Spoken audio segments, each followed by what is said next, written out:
Ինչպես բարձրացնել իմունիտետը։ Այս հարցով զբաղվում են հենց ալերգոլոգ իմունոլոգները կամ փորձառու մանկաբույժները։ Այս հարցը հուզում է բոլոր երիտասարդ ծնողներին, չգիտես ինչու ընդունված է կարծել, որ ամենաառողջ երեխան այն է, ով ծննդատնից փակ մեքենայով տուն է գնում, այնտեղ պառկում է օրորոցում, փակ պատուհաններով բնակարանում և ոչ ոք այլևս նրա վրա չի շնչում։ Դա այդպես չէ։ Եկեք ես փոխեմ ձեր պատկերացումները և ասեմ, որ ամենաառողջ նորածինը այն է, ում դուք ծննդյան օրվանից կկոփեք։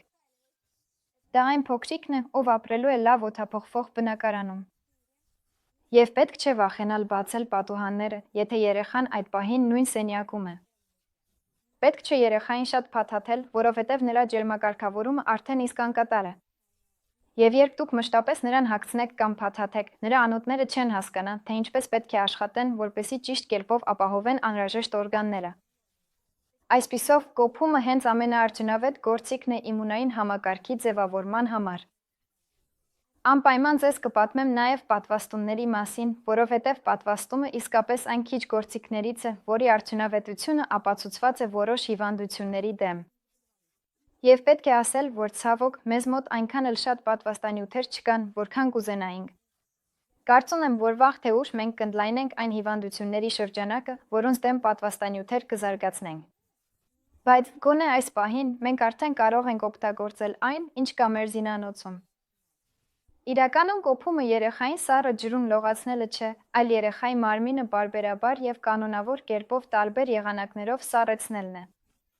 Նա կարող է տանը առանց հագուստի քայլել, տանը առանց հողաթափերի շրջել, սառը ջուր խմել, սառնարանից սառը ուտելիք ուտել, սառը ցնցուղ ընդունել և շատ ու շատ այլ բաներ անել։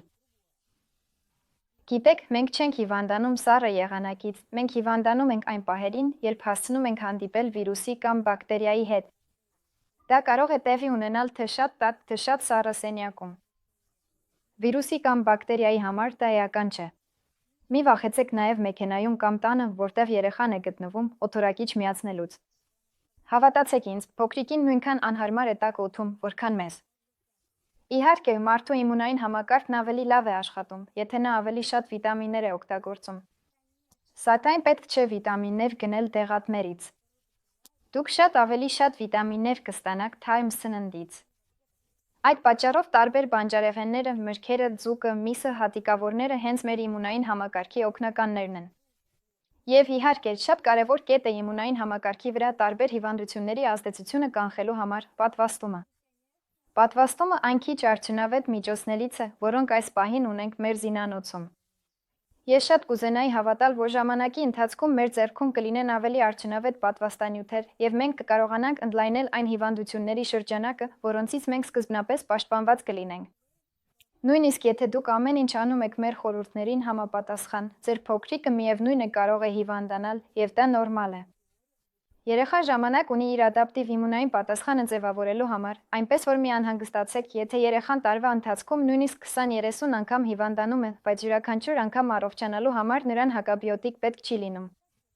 Այդ դեպքում ամեն ինչ ձեր վերահսկողության տակ է։ Հուսով եմ, որ այսպիսի խորհուրդներով մենք օգնենք ձեզ ավելի վստահ զգալ և ստեղծել գործողությունների որոշակի պլան ձեր փոքրիկի մոտ անհրաժեշտ իմունիտետը զարգացնելու համար։